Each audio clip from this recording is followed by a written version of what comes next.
welcome back to the Cities and Talk. We're all staying safe and well, and we got a definitely difficult Pepsi 11 to predict for this one, but we'll have to see how close we get with this, won't we? We're going to have a look at City against Wolverhampton Wanderers, of course, on the 4th of May 2024, match day 35, just the 4 left, 4 wins, we do it, don't we? Simple as that. Will Arsenal slip up? I don't think they will this time, actually, so we're going to have to do it the hard way. Without relying on Arsenal to make a mess of stuff, I think. But you never know. But 4 wins will do it. Simple as that for the league title. So we'll have a look at the 5:30pm kickoff. It's on Sky Sports main event, Sky Sports Premier League and Sky Ultra HD. Wolves, had an interesting season, of course, with the new manager, Gary O'Neill. Mid-table looks good at this point. I think they'll be happy with that. Could be better. Perhaps they'll... next year with fewer injuries. I think they had a few injury problems. A lot of teams have had injury problems this season, haven't they? Let's be honest about it. So I think they'll make a little bit of a firmer push next season, that's for sure. But we'll see how they've been doing, and we'll come up with a Pep 11, of course, which, as I said, good luck with that one, Bernard, or whoever, if you want to put yours out there and see how you get on as well. Please, if you are new to the channel, push that subscribe button, push the bell notifications, everything City past, present, as long as I can keep going. Watch my cholesterol, that's what for one thing. It's a little bit high, so I'm going to have to start behaving myself. Not that I don't behave myself anyway, but there you go anyway. We'll keep an eye on that. And if you check out the channel, see stuff on my other passion, film and TV as well. So if that's of any interest, have a look at that. Or if you know somebody who might be interested, give them a push in my direction. Of course, all likes and thumbs up for poor old Bernard are much appreciated. So if you can smash that button, guys, thank you very much.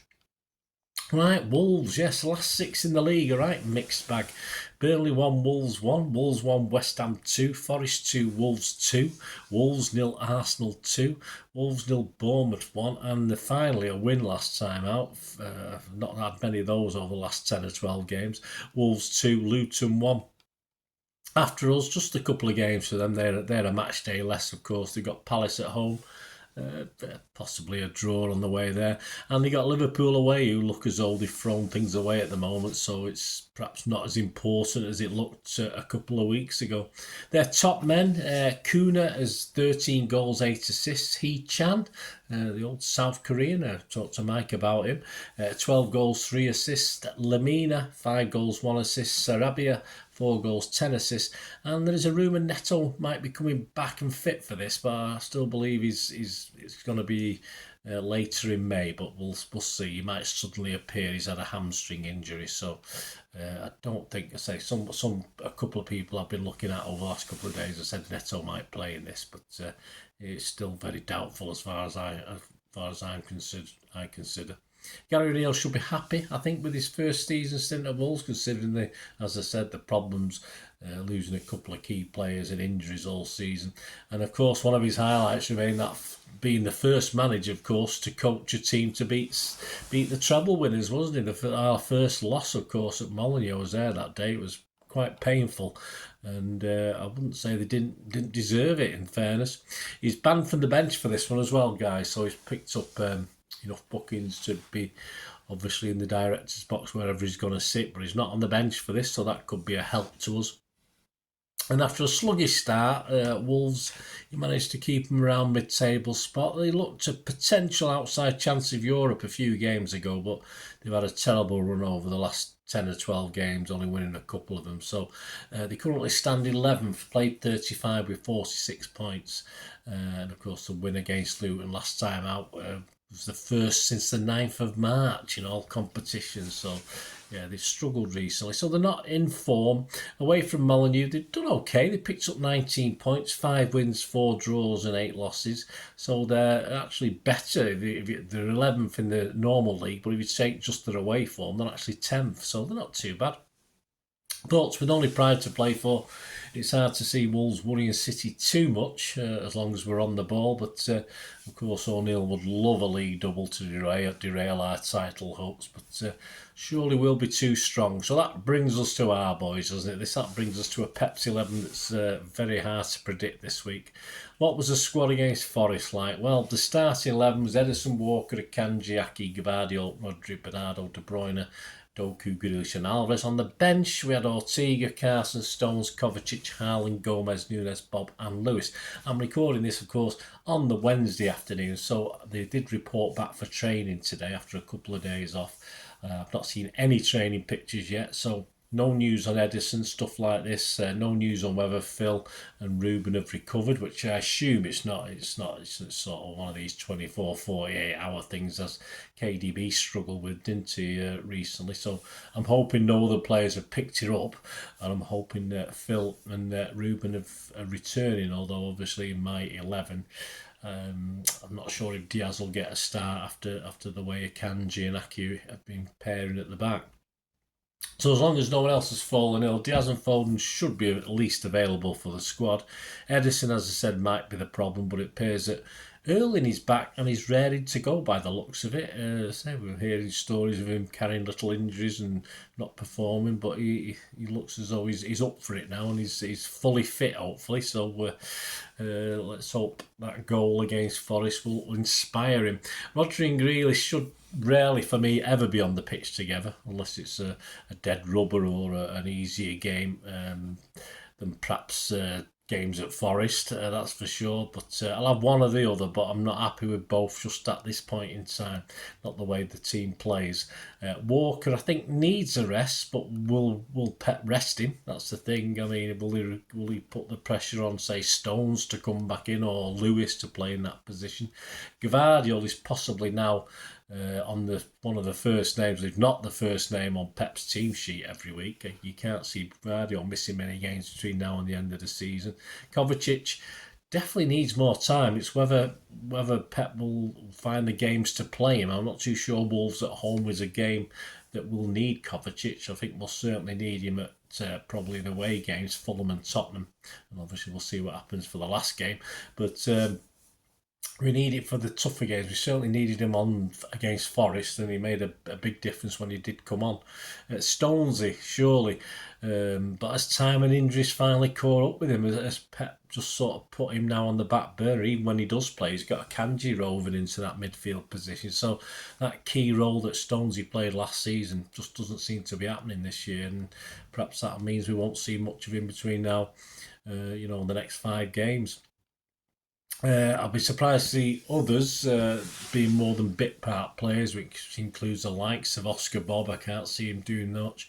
Gomez, of course, and Nunes is never, I can't see him all of a sudden forcing his way into Pep's thinking for these last 4 or 5 games. So based on all those ifs and buts and maybes, I mean, I'll be happy with 7 or 8. I'll be fair with this team because I've sort of flip-flopped a little bit. I did a show with Ray, and chatting with Ray has made me think twice again. So I've probably altered my team 3 or 4 times since I actually did it 3 or 4 days ago, straight after the Forest game. So this will be my 11. I'm going to work on the basis that Edison isn't available. If he is available, he will play. He's our number 1, simple as that. But on the basis that this shoulder injury or this little injury is a little bit, Pep has intimated that it could be bad. So I'm going to have to stick to Ortega in because I just can't see Edison doing it. I don't really want to play Walker after that abysmal performance the other day. But again, it's what you know, isn't it? It's who you know and what you know. And I'm sure this is Pep's 11. I'm sure Walker will start. So we've got Ortega, Walker. I can't see any change in the centre half partnership of Kanji and Aki.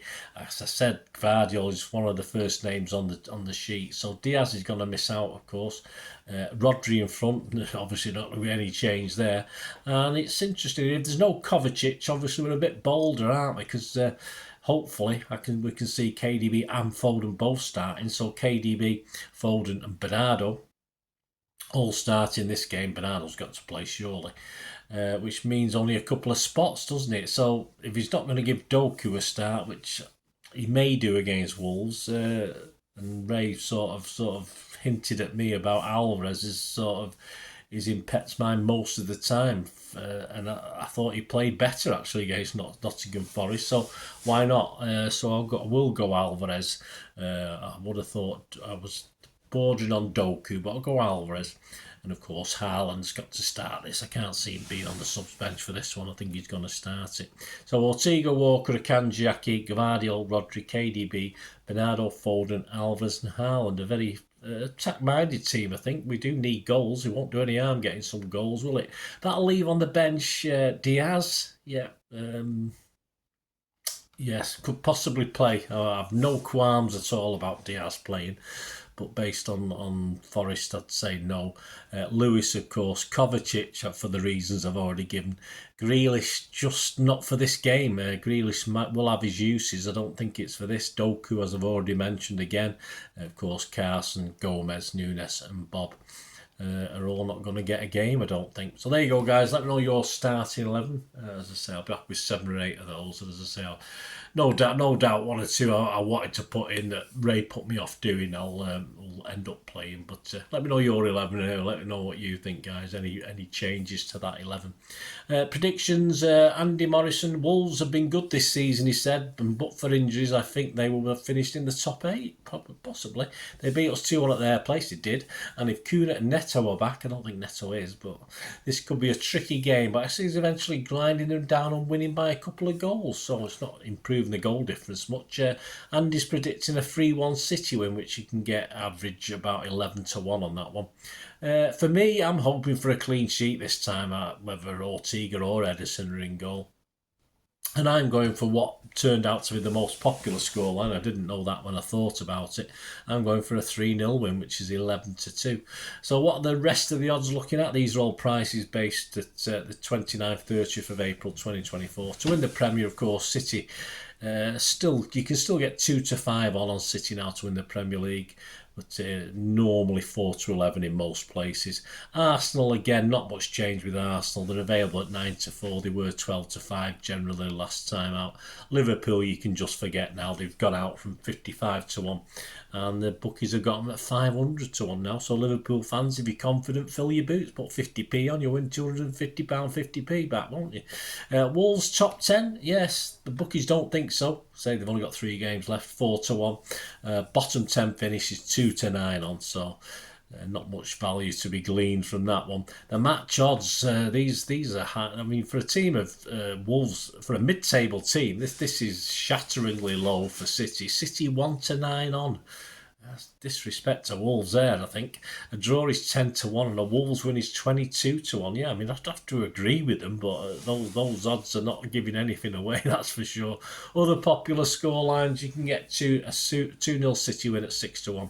You can get a 4-0 City win at 8-1. And a Wolves, the first Wolves price you can get, a 1-0 Wolves win, is 70-1. So I said the disrespect to Wolves is amazing. So let's hope we do the business. These are the sort of games that could, would be a shock. But yeah, I think that's a little bit of disrespect to Wolves. In fairness, I don't think they're that bad. That they're getting worse scores than some of the relegation teams when they played City. Worse odds. But that's just what the bookies are thinking at this stage of the season, I suppose. You expect City to march on. So there you go, guys. Let me know if you're having a flutter. Let me know your thoughts on this game. It'd be great to hear from you. I hope you enjoyed this little thing. I hope you enjoyed my reasoning and get those buttons pressed. And of course, the player ratings show it's what kickoff is it? Is it 4:30? I can't forget what it is now. 4:30 or 5:30? Yeah, so it's 5:30. So 7:30. I'm not going to be getting home to about 9 o'clock. I'll try and get a player ratings out on the Saturday night, but either way, obviously I'll get this player ratings and the story of the game out Saturday and Sunday anyway. So stick by for that. And of course, there will be a Pepsi 11 preview show probably on Wednesday or next Thursday for the away game at Fulham, of course, yeah, with Craven Cottage. So let's get Wolves out of the way first, and then we'll worry about that after. But please check out all my shows. It'd be great to have you on board. Spread the word for me, guys. That's much appreciated. Until we meet again, that's one thing, don't I? Please stay safe, Blues. Come on, City. Bye for now.